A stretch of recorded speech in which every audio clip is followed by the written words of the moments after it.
These are Americans. More than 190 million of them. A people whose story is one of movement and change.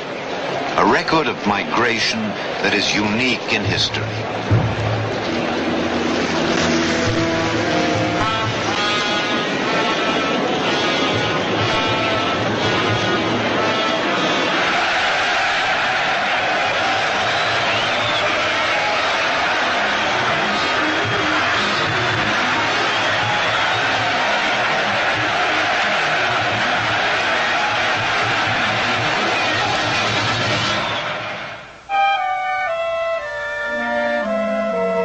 Men and women of many races and creeds, Protestants, Catholics, and Jews. Immigrants were entering the country at the rate of 1 million a year.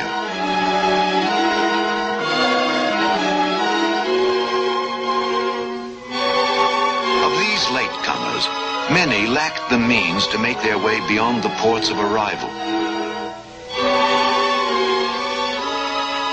Crowded in the cities of the coast, suspended between the past and the future, bewildered, they found it difficult to accept the shifting forms they were expected to follow.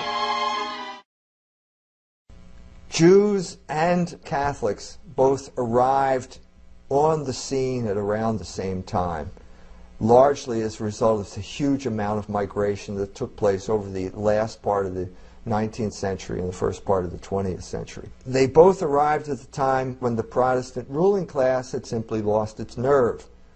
It had lost its ability to determine culture.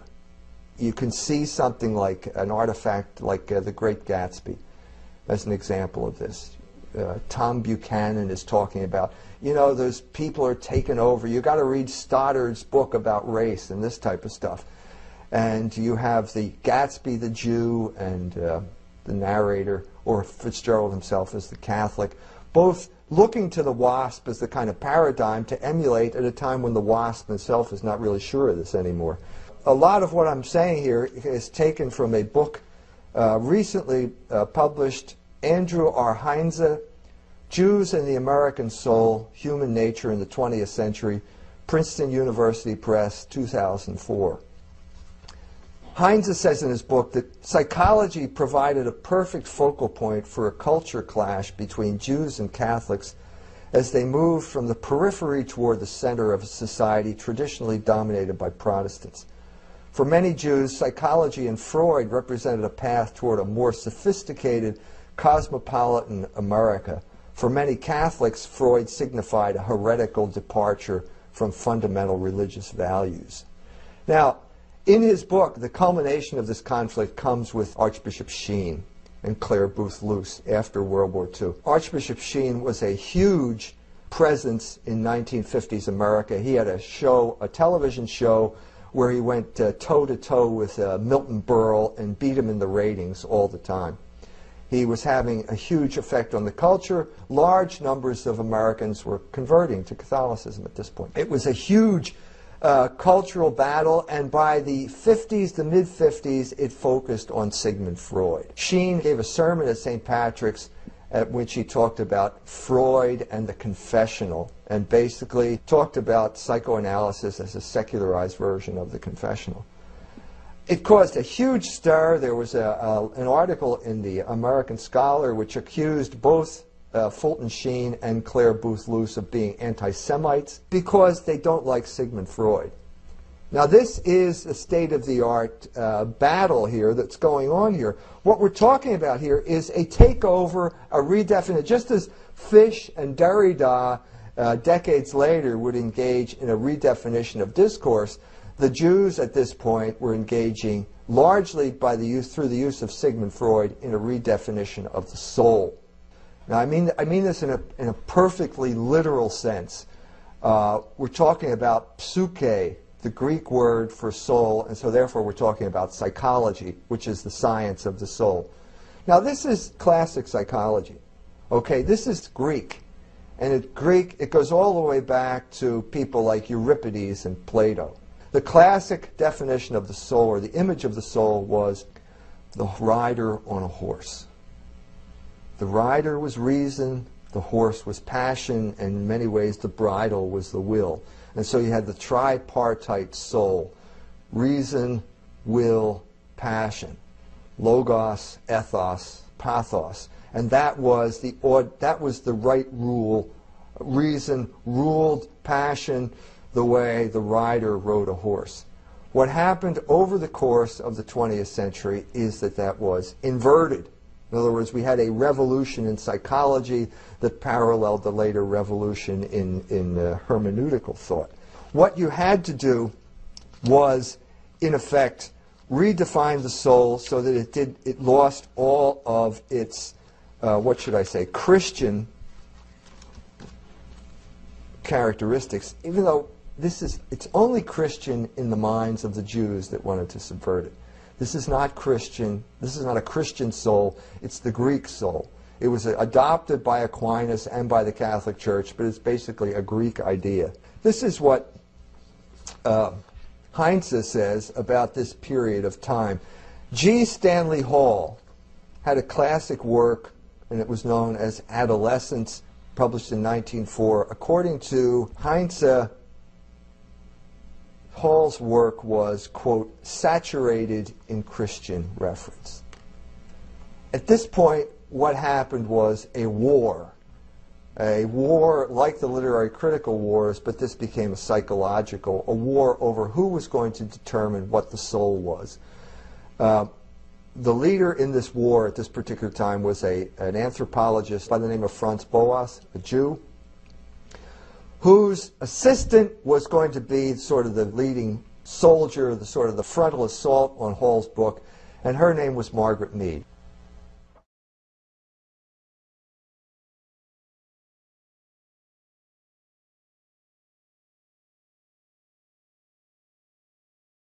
Franz Boas was an intellectual of Jewish extraction. He came from Germany. He became very important in the early 20th century, and the reason he was important was because he was the father of a school of anthropology that essentially said that race was not important in explaining any differences between any groups of people. His descendants have been people who have pathologized any reference, any concept of race, racial differences, and so on. This is sort of a pillar of the intellectual left in the 20th century. And he's important because he founded this school. They became the heads of the departments of very important universities, so that by the mid-1920s, his students basically dominated the American Anthropological Association. They had a very clear ethnic political agenda, at least for the Jews among them. In other words, Franz Boas was not just a sort of intellectual pursuing truth or something like that. He well recognized that he had a very strong Jewish identity. That one of his main goals in life, one of his main purposes was to promote this intellectual perspective, which he thought would be important for combating anti-Semitism. He had the sort of rise of racial anti-Semitism culminating in the National Socialist movement in Germany. He viewed his ideology as combating that. He was also associated with far-left political organizations, and that's been typical, I think, of his disciples as you go down. He died in the late 1930s, but then his disciples effectively dominated anthropology down to the present. It's classically portrayed as the nature versus nurture battle. In other words, the issue was environment or race at this point, and Boas and these people had decided that the important thing was environment, and they had to defeat the racist. One of his big ideas was that you couldn't make generalizations about culture. You couldn't develop a theory, a universal theory of culture, because each culture was, incredibly unique, sort of beyond the pale of scientific generalizations. And prior to him, there was a sort of robust evolutionary theory of culture where you had these various grades of culture, beginning with hunter-gatherers, chiefdoms, nation-state societies, and so on. And the problem he had with that was that the people who were doing this viewed European culture as a pinnacle. And that to him was anathema. He was a strongly identified Jew. He viewed the Prussian culture of his childhood as very dangerous. He had very negative memories of that, very negative attitudes about that culture. And I think that's sort of the common denominator, I think, of all these Jewish intellectual movements that we'll talk about. is this underlying, hostility, distrust, this deep historical memory of the negative things that have happened to Jews in European culture. So when he thinks of the Prussian culture of Germany, he doesn't think of cathedrals and kings and leaders. He thinks of that there were elements of anti-Semitism there, that it was a Christian culture, that Christians have oppressed Jews over the centuries. So for him, these cultures were not the pinnacle of civilization. They weren't the pinnacle of science or anything.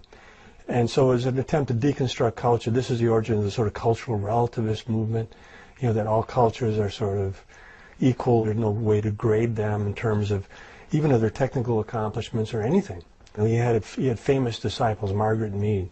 She was the person who, under Boas's direction, went to Samoa, did a study of the natives in Samoa, and came back and said that basically Sturm und Drang, storm and stress, they got it from Schiller, but since psychology was German, they were using terms like this.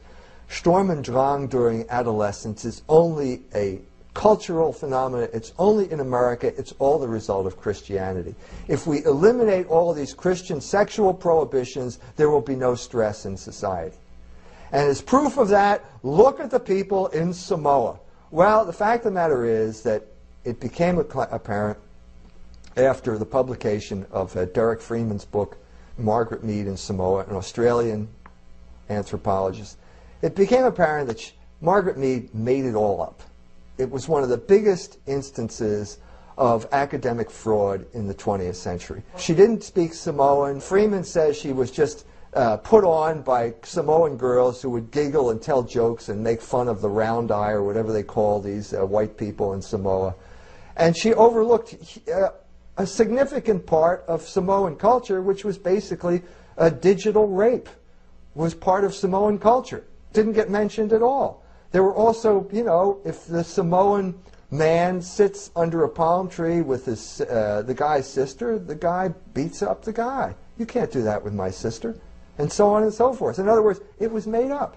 It was what we would call Blue Lagoon anthropology, based on, the Blue Lagoon movie with Brooke Shields. It's basically, it's like the plot of Lord of the Flies. The plane is flying. It crashes on this tropical island in the Pacific, and suddenly, hey, all bets are off.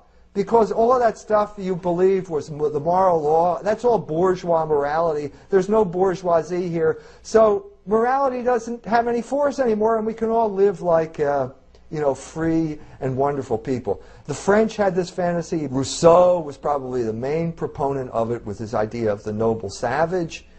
And now it caught on in America as a way of undermining the whole idea that there was a Christian morality that should be normative for this country. So it was a mythology, but it was a very effective mythology.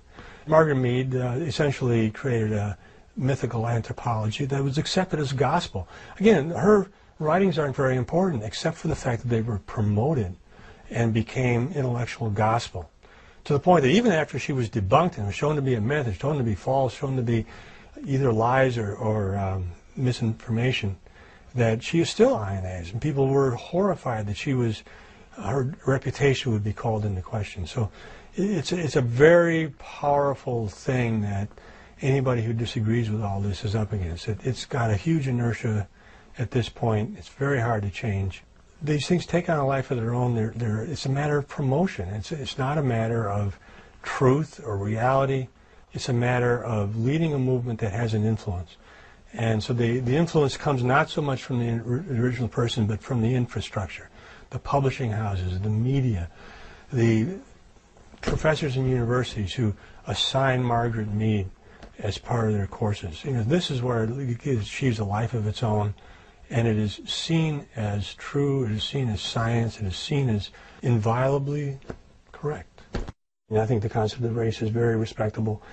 But still, the concept of race is profoundly controversial. So this is the legacy of that, and we still see that in the present, because people like Philippe Rushton at the University of Western Ontario in Canada, Richard Lynn, their analyses of racial differences in intelligence in different peoples of the world is the exact sort of thing that is anathema to the Boasian school, and that continues with us today, because the writings of people like Rushdie and Lynn are marginalized. They're not talked about. If they're ever mentioned in the newspapers, they tend to be qualified. You'll bring in all these other people who say that's nonsense. You can't even give the concept of intelligence doesn't make any sense. There is no such thing as race, etc. So it remains problematic to this day. The transformation of the universities in the United States in the direction of political correctness, a lot of that has to be laid at the foot of Franz Boas.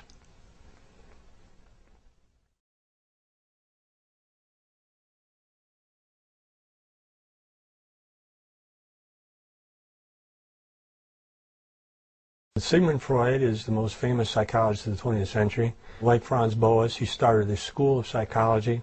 Like Franz Boas, he viewed anti-Semitism as an enormous problem. He himself was subjected to anti-Semitism when he was young, as was Franz Boas. And this stayed with him. This was an important part of their psyche, and you can see this in their writings, that they viewed the eradication of anti-Semitism as a very important criterion for a good theory, basically. So at a deep level, psychoanalysis was about developing a theory that could be used to oppose anti-Semitism. Freud consciously viewed himself as someone who was combating Western culture. He viewed himself as a sort of Semitic general fighting Rome. There's some very striking passages in his letters. He identified with Hannibal, who was a Semitic general fighting against Rome. In Jewish thought, Rome is often viewed as the quintessential West. And when they think of Rome, they think of Rome destroying the Second Temple, that Rome fundamentally as this sort of evil Western power. And Freud viewed himself as psychoanalysis was a mechanism of cultural warfare, as it were. Psychoanalysis was sort of flagrantly unscientific. I mean, they didn't even make the pretense of doing a good study of anything.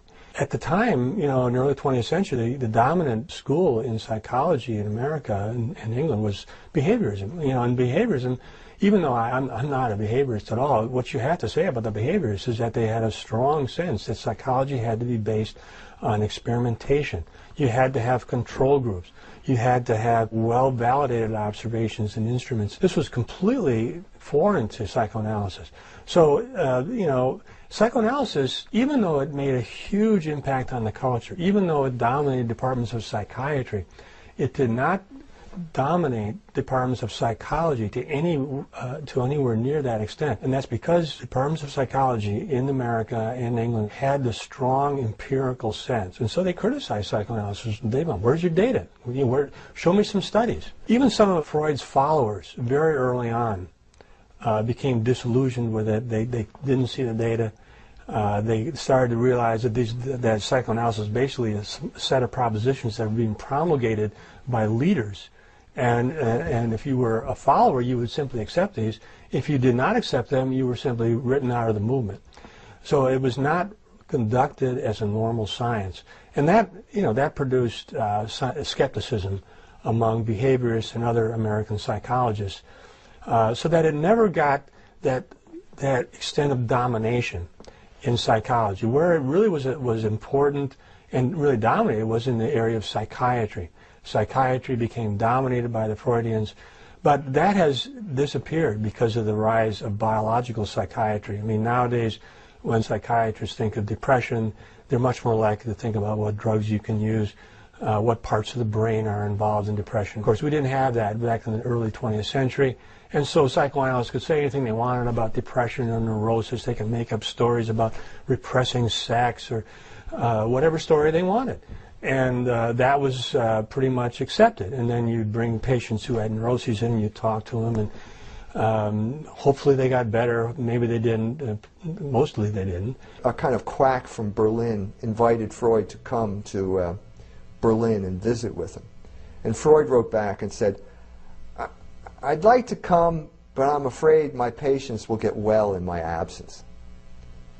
This gives you some indication of the predatory attitude that Freud had toward his patients. He had a cartoon that he used to keep in his office, a lion, and under the lion it says, Schon 12 Uhr Mittag und keiner Neger.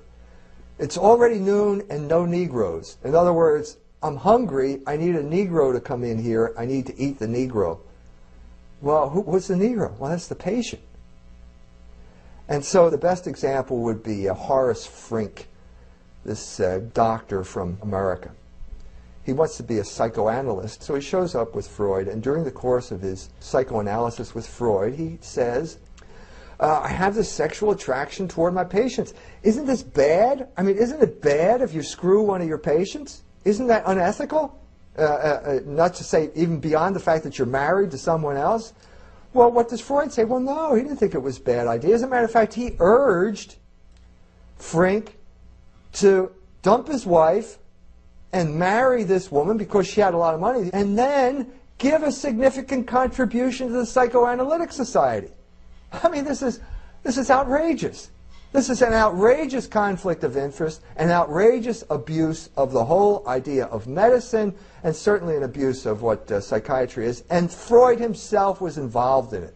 This isn't an abuse. This is the heart of the matter, because psychoanalysis is a form of sexual liberation as political control. I think the genius of Freud was to develop a sort of metaphor or sort of paradigm that people resonated to automatically. Because, you know, obviously the repression of sexuality sort of was an important part of Western culture. If I was just struck watching the movie Kinsey, which is about Kinsey, the sexual reformer. He was not really a Freudian, but you could see that repression of sexuality that was so typical a part of the culture in which he grew up in, where you were concerned about if masturbation was a sin. And I remember growing up in the 1950s in a religious environment, feeling guilty about any kind of impure thoughts about women's sexuality, much less doing things. So that was part of our culture, and I think people, obviously, some people it did not fit well with them. They saw that as inhibiting their natural desires and so on. So it became a sort of rallying point, I think, for the intellectual left. People like Kinsey were certainly greeted by psychoanalysts, and you could see him having problems with his religious environment. His father was a preacher. His father viewed, sex as evil, and essentially, and that was part of the zeitgeist at the time. So when Freud, talked about sex as the fundamental basis of all things neurotic, it had a certain surface plausibility. It wasn't ridiculous, I suppose. It wasn't based on science, but it was based, I think, on a sort of attractive paradigm. Sigmund Freud became the learned Jew when it came to the doctor.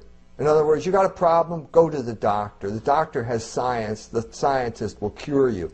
Well, that was sort of the myth that got promoted about Sigmund Freud after the fact, around the same time that the Margaret Mead fraud is coming to light. It turns out that that's not exactly what Sigmund Freud was doing. One of the things I've noticed with Jewish intellectual movements is they tend to be centered around a sort of charismatic leader.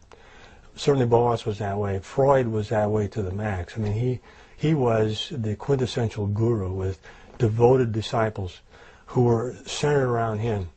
They developed the associations of psychoanalysis were very highly organized, top-down societies.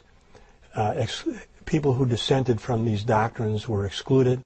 So it was not really scientific in the normal sense. We think of a science as open to new ideas, that you could have a study that would disprove something like the Oedipal complex or something like that. That would be perfectly normal in a real science. In psychoanalysis, anybody who disagreed with the Oedipal complex was simply expelled. And usually they would be expelled with saying they had psychopathology. So it was not conducted as a normal science. There were a sort of central organization. People who dissented were expelled.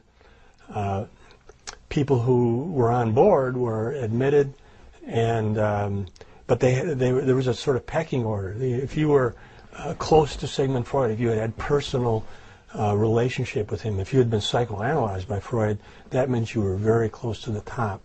And so leadership in the society depended pretty much on how closely you were associated with Freud. which of course is very much unlike a real science. A real science, the personalities of the scientists are really not important. It's what they have done. Their ideas are open to refutation. You can change them. You can bring new data. That's the normal practice of science. Psychoanalysis never operated that way. There were a set of core doctrines. It was like a religion, literally like a religion, or like a sort of political view like communism or something like that, where you had to accept certain things. And if you didn't, well, you just weren't part of the group anymore. It's portrayed as medicine because of the influence that the people who want to promote this have over modern culture. Okay, and so you have all sorts of people now disciples of the new psychology. One of them is a man by the name of Jastrow, who ends up at the University of Wisconsin. This is Heinz's description of what Jastrow was doing at the University of Wisconsin. Jastrow targeted Christianity in a way that Pierce did not, as the prime example of the forcible imposition of thought on a community of people. In his course at Wisconsin on the psychology of belief and in his popular writings, he spoke of, quote, the sad page of history that records the church's techniques of censorship and suppression of thought. He also used the biblical and rabbinical phraseology of the remnant of Israel when he referred to the dissident few who fight in all times and places for freedom of thought. There will always be a saving remnant, he wrote, who are willing to give up dogma. Well, wait a minute. I thought you were in medicine. I thought you were doing medicine here. Well, what you're seeing here is that deviance has been redefined.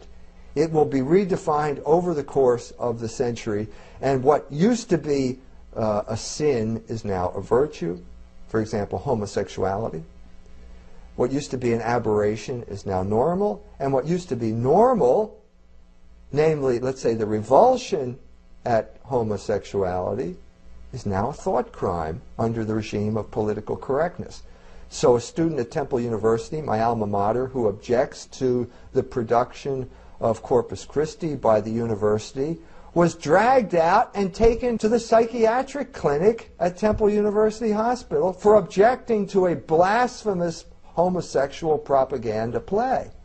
Well, this is the essence of political correctness, and it's the essence of what happened during the course of the 20th century. Deviance was redefined as its opposite. Deviance is binary. Deviance is prohibition. There is never going to be a world without deviance. What you have here is the Umwertung aller Werte, the transvaluation of values, where what was good is now bad, and what was good is now wicked. This happened in the realm of psychology, largely through the efforts of people like Freud. So you see this as a way of cultural subversion. Freud became the vehicle for cultural subversion and was interested in those particular terms.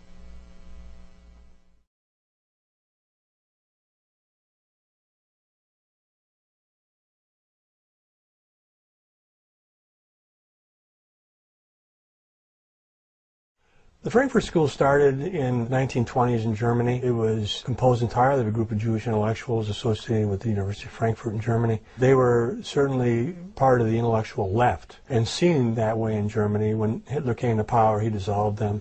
They came to the United States, most of them, and they pursued their studies in the United States. Now, when they came to the United States, they were confronted with a sort of empirical culture that was not so typical of Germany. Germany was more still in this sort of philosophical era. The intellectual life would have been dominated by people like Marx and Hegel and that sort of philosophical idealism or materialism in the case of Marx. And those were where the debates were. Because the English tradition, you can see in American sociology, was much more empirical. You go out and you get numbers. So when they came to America, they really had a need to develop an empirical study. And so they became much more empirically oriented. And so, but their philosophical ideas were developed when they were still in Germany. They were very much informed by their political attitudes. And these people, as I say, they were all Jews. They were deeply identified, strongly identified Jews. And once again, they were fundamentally concerned with anti-Semitism as a problem. And so they viewed their philosophy, and it really was a philosophy before it became an empirical study. It was a philosophy of anti-Semitism. And in that philosophy, they really used fundamental psychoanalytic concepts. So they had the idea that anti-Semitism fundamentally comes from repressing nature. I mean, that's about as psychoanalytic as you can get. By repressing nature, you develop hatred to the Jews. And they even used ideas like projection, which is very much of a psychoanalytic idea. In other words, the idea would be that a non-Jew would have a problem, say, in his economic livelihood or something like that, or he would want power for his own group. Well, he would that is sort of morally questionable, and so he'd repress that and project that onto the Jews.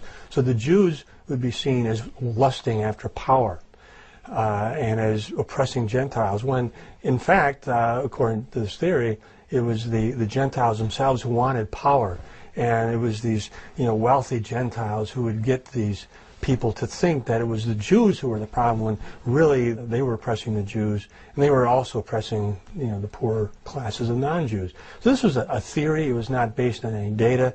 Once again, it was based on a sort of combination Marxism and psychoanalysis. No empirical data for this.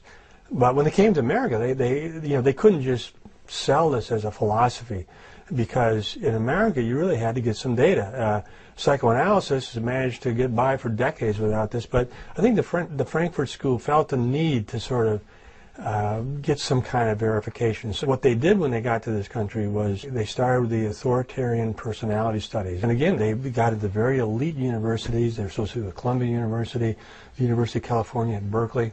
And they came up with these questionnaires and so on, essentially designed to tap people's attitudes about Jews and try to show that these were a sign of pathology. So essentially what they did, they tried to show that people, in the end, with healthy family relationships, people who looked up to their mothers and fathers, people who had a strong religious orientation, that these people tended to have negative views about Jews, and that essentially these negative views about Jews were a result of repression within the family, that they had hostility towards their parents, even though there's absolutely no evidence of this in any of the records that they had. They interpreted positive feelings for parents as sort of sublimations of hostility, because in the records, the people who had strong family relationships, had sort of strong attitudes about their in-group or their family, their nation, their race, these people tended to think, to have more negative views about Jews, because after all, Jews were an out-group. They interpreted these positive attitudes about their family as, repressions of hostility towards their parents. And conversely, when they found sort of surface feelings of anxiety about their parents, they interpreted those as signs of deep affection. And so the people that they were idealizing had sort of anxieties about whether their parents loved them. They had ambivalences about their sexual identity and so on. These are the people that the Frankfurt School were promulgating as the ideal liberal personality. The major obstacle was the family. The nuclear family, with the father in the lead role, was extremely dangerous. Frankfurt School saw it as a repressive structure. So the nuclear family, with a certain amount of restraint that's necessary for a family to function, was the place that people learned to be repressed. And they got conditioned to following orders. And this made them into what a later writer, Adorno, would spin into a book called the authoritarian personality. And the authoritarian personality was very bad. It conditioned us for a society where we would follow orders, hence, patriotism. So when the Kaiser called, Germans rallied to the cause. When the President of the United States called, or the Prime Minister of Britain, or the President of France, people, because of the nuclear family, were conditioned to respond to the father figure. Anyway, that all is really pretty simplistic, but that's what they said. So it became very, very important to undermine the family. When I was a student at Johns Hopkins, I can recall in sociology and political science class, they did nothing but talk about this book published in 1950, The Authoritarian Personality. But they talked about it, they analyzed it, they criticized it, they talked about the methodologies and this and that. We actually it was a subject on my exams. But the weird thing was, they never assigned the book for us to read. And of course, it's only much later, you see, when I was browsing a used bookstore that I discovered the reason why they never assigned the book. Lo and behold, right here on the introductory page, The Authoritarian Personality, copyright 1950 by the American Jewish Committee. This is ethnic politics. This isn't science. This is unbelievable. And so many of the problems now facing white Gentiles, which they may or may not feel yet, arise out of this study and the prejudices, the bigoted positions that are set forth very candidly right in the introduction to the study. Let me read you a short passage which will illustrate the point. The present inquiry into the nature of the potentially fascistic individual began with anti-Semitism in the focus of attention. My, what a surprise, given who's sponsoring the study. The authors, in common with most social scientists, hold the view that anti-Semitism is based largely upon factors in the subject, that is to say, in the anti-Semite, and in his total situation, whatever that means, then upon actual characteristics, behavior, or power of Jews. Now that's really interesting. That is to say, the study of anti-Semitism is isolated in this project to characteristics of individuals they identify as authoritarian personalities. It never examines the relationship between that individual's interests and the practical and enormous exercise of Jewish power, you see, within the political system. It never examines the consequences and impact of Jewish power upon that individual and his reaction to it, you see, because then the whole subject becomes much more nuanced and, frankly, far less prejudiced and far less bigoted. And here's another classic statement in the introduction to the Authoritarian Personality, where they are discussing the methodology of all the studies in this thick tome. And they say here, groups in which there was a preponderance of minority group members were avoided in the study. And when minority group members happened to belong to an organization which which cooperated in the study, their questionnaires were excluded from the calculations. What they're saying there is that, you see, prejudice and racism are uniquely white characteristics. This isn't science at all. It's simply ethnic warfare, and it is such blatant and obvious ethnic warfare, this book and everything it spawned. The Authoritarian Personality did become very influential, and it certainly does have some data in it. It's not, you know, they were successful, you know, in impressing, I think, a lot of people. But even early on, when it first came out, there were critics who looked at it and said, look, there's some weird stuff going on here. The reality was that they used psychoanalysis as a way of basically getting anything they wanted out of this stuff. So there was some deception going on. I tried to, you know, I took special pains to show how counterintuitive these interpretations are, how lacking in scientific rigor. They have embarked upon the promotion of a policy that is to deconstruct, or that is to tear down the major foundations of Western society, the loyalty to the nuclear family, loyalty to religion, to God, and loyalty to country. And in pursuit of doing that, they play fast and loose with the facts. For them, it's the thought or the ideology that counts, not the empiric justification for conclusions. The Frankfurt School, at its base, developed the ideology that you had to sort of reject your family. By rejecting your family, you would then be more likely to accept, or you would be less likely to be anti-Jewish. And so, you know, it's a remarkable thing because they never supposed that Jewish children should reject their parents. If they're going to promulgate Judaism to the next generation, you have to have children who identify with their parents. But in the Authoritarian Personality, identifying with your parents, who were Christian especially, was the epitome of pathology. This had to be eradicated. What you see with the authoritarian personality is holding out individualism, radical individualism, as a cultural ideal. Now, of course, individualism has long roots in European society.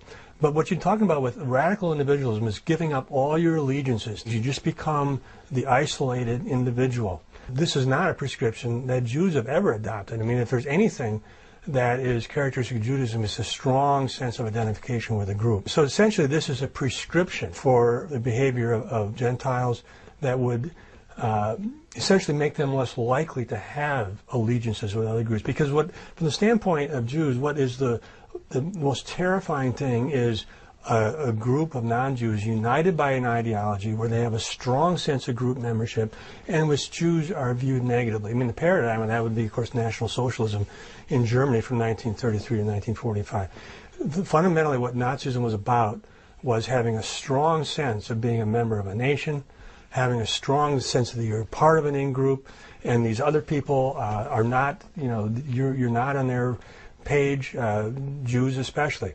And so one way to get rid of that, basically, is to advocate individualism for everybody. Get rid of your allegiances. Don't have any allegiance to religion, country, race, even family. And again, one of the points I keep making there is that this is completely hypocritical, because to be a strong identified Jew means that you are highly connected to a group, that you have a strong sense of group membership, that you think of outgroups as potentially threatening, as enemies, and so on. In other words, the psychological processes of group membership tend to make us view negatively the people in other groups, and that applies to Jews as well as anybody else. So strong identified Jews tend to have strongly positive views of their in-group, strongly negative views of the outsiders. And, that's part of the cultural critique, of these Jewish intellectuals have very negative views about the culture and peoples of the outside them. One of the questions about the spread of the Frankfurt School of ideology in the United States, and especially in universities, is how they jumped so quickly from being a handful of people in key universities to dominating the university system. It was their presence throughout the system. While Boasian anthropology was spread by a careful process of the development of cadres and placing them in key positions over the course of a generation, the Frankfurt School very quickly came to ascendancy all across American higher education. And this has always remained kind of a mystery, but I think part of the mystery is explained by the role of the New School for Social Research and its agenda, which was to credential Jewish refugees from Europe before, during, and after World War II. These people were credentialed in a very pro forma manner. Very few of them did anything like what we would consider coursework. They were simply given advanced degrees. They turned out torrents of PhDs, and moreover, this was part of a broader stream of European Jews, many with phony credentials, coming into the United States at the very moment of the largest expansion of the American university system in its history, which was during the GI Bill after World War II. Suddenly there was a need for thousands of new professors.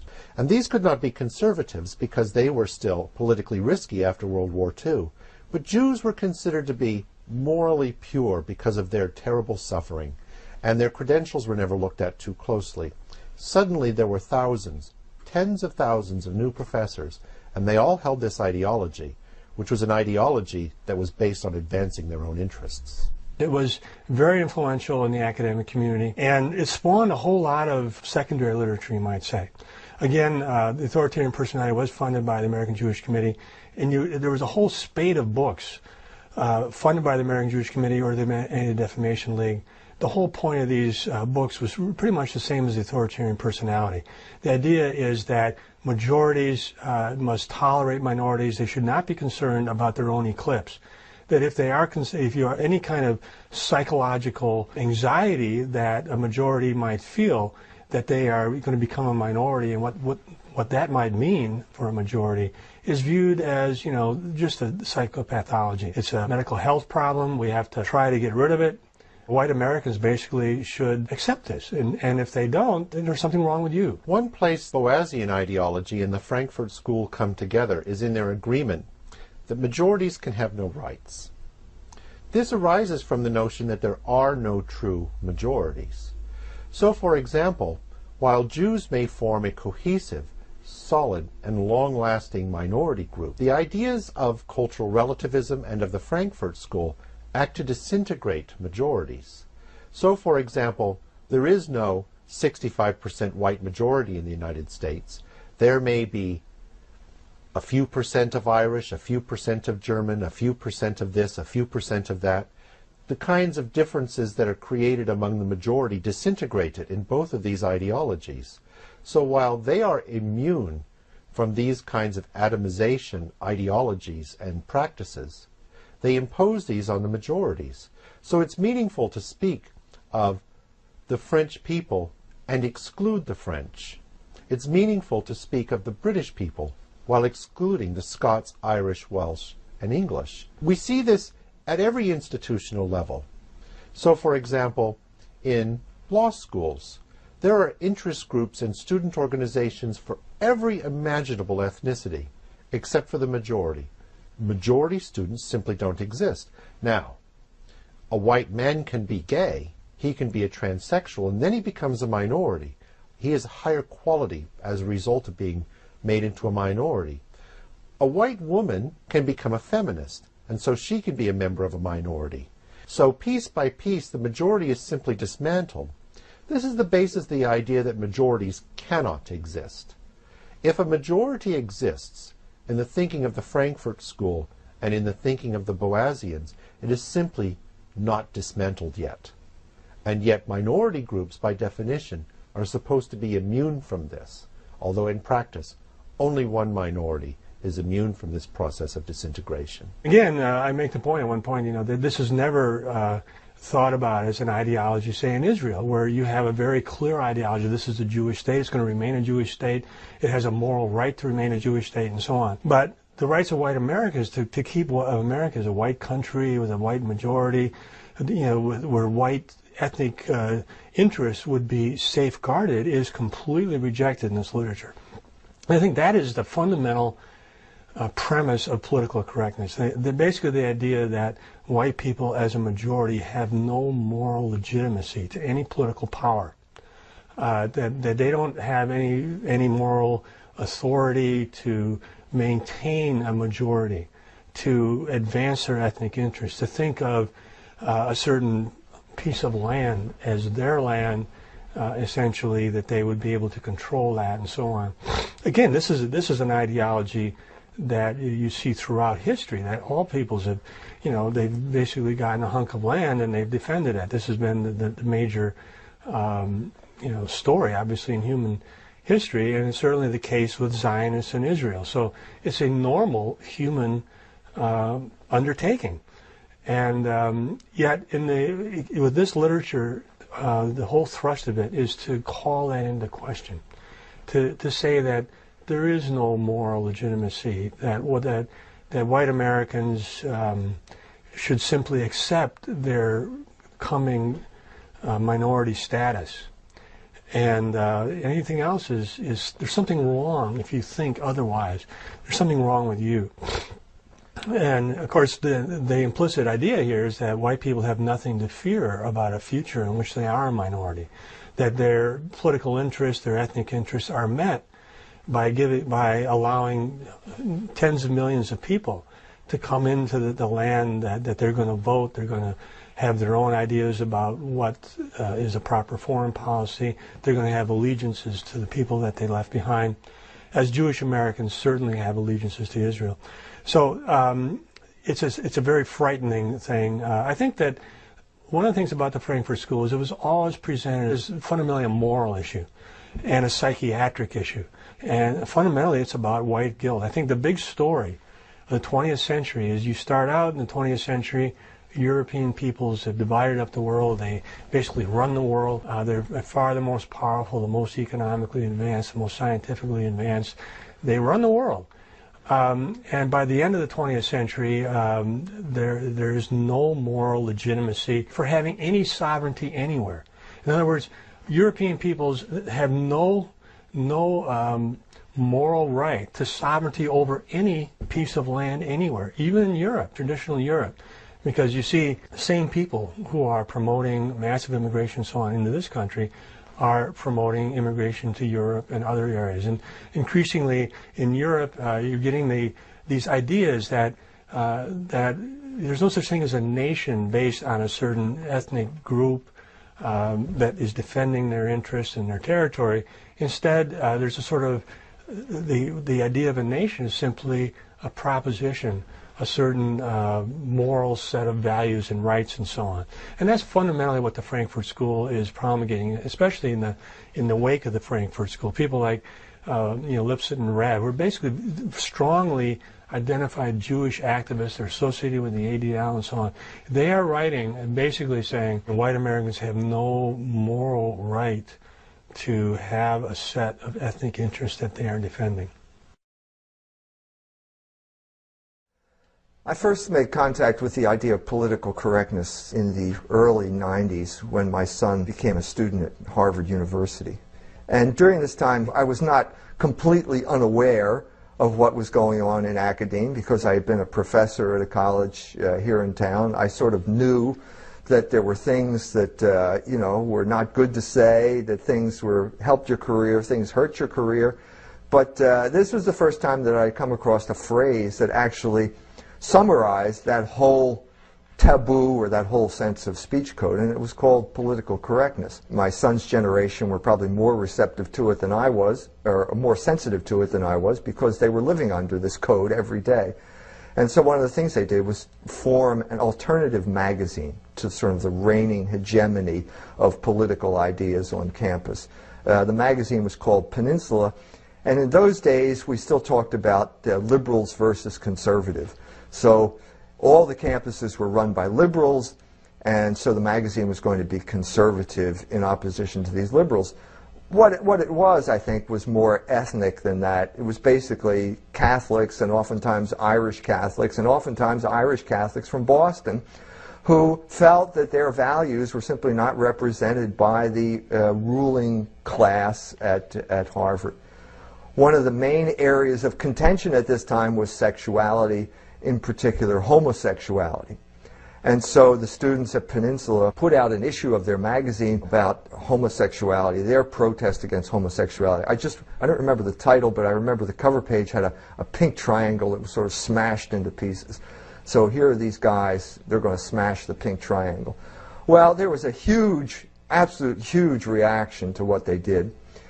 To give you some indication of what it was like, the Christian minister on campus, a black man by the name of Gomes, holds a rally, and at this rally he comes out and announces that he's a homosexual. I mean, it was a classic instance of the guilty flee where none pursueth. Nobody mentioned him by name, but he's going to announce he's a homosexual. The kids' names were put up on bulletin boards, their phone numbers with instructions to harass them in the middle of the night. He graduated that year when we went for the graduation. It's mentioned in the Harvard Crimson. And then, we're standing in Harvard Yard, and there are all these famous people walking by in the procession. There's John Kenneth Galbraith. There's John Updike. These are just the people I mentioned, and they just go by, and nobody's, doing anything. And suddenly this roar comes up from the crowd, and the roar is getting closer and closer, and you think, who is this? I mean, who is this great man that everyone is recognizing here? Well, it's Reverend Gomes. And his greatness consists in the fact that he was a black man who admitted that he was a homosexual. Okay? Well, I mean, I sort of was attuned to this, so I decided, well, I'll give a talk. That's me. I was doing research on the whole manipulation of race that took place in this country between the time of the Harlem Renaissance in the 20s and the Civil Rights Movement in the 60s. It included people like Jack Kerouac. His book On the Road has this passage where he says he's walking through Denver in twilight, wishing I were a Negro. Why are you wishing you were a Negro? And then there was, of course, Norman Mailer's essay, The White Negro, which was around 1957, the same year that Kerouac's On the Road came out. Now, the interesting thing is that Norman Mailer was scheduled to speak the same night I'm scheduled to speak at Harvard. And because of the publicity I got from the Black Student Association, I got Norman Mailer's room, and he got my room. He got the little room, I got the big room, because I had put up posters, and the title of my talk was, Spade Kicks, which I got from Kerouac's novel, Modernity and the Negro as a Paradigm of Sexual Liberation. Well, huge crowd shows up, hostile crowd. About 200 of the students walked out in the middle of the talk and protest, but that still left 300-400 people there. It was a huge number of people. So I was giving the talk, and I was just going through texts that every professor at Harvard could have gotten out of the library. And one of these was Hannah Tillich's memoir. Hannah Tillich was the wife of Paul Tillich. Paul Tillich was the Protestant theologian in the period in America after World War II.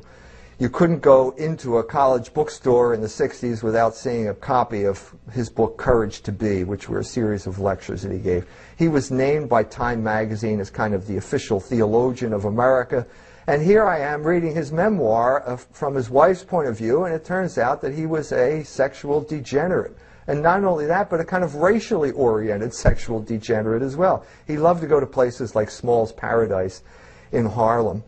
There's a passage there where Paul was dancing with a negress, and suddenly everybody's booing. And I stop and I said, well, wait a minute, why are you booing? I'm reading a book that you can take out of the library here. It's Hannah Tillich's memoir.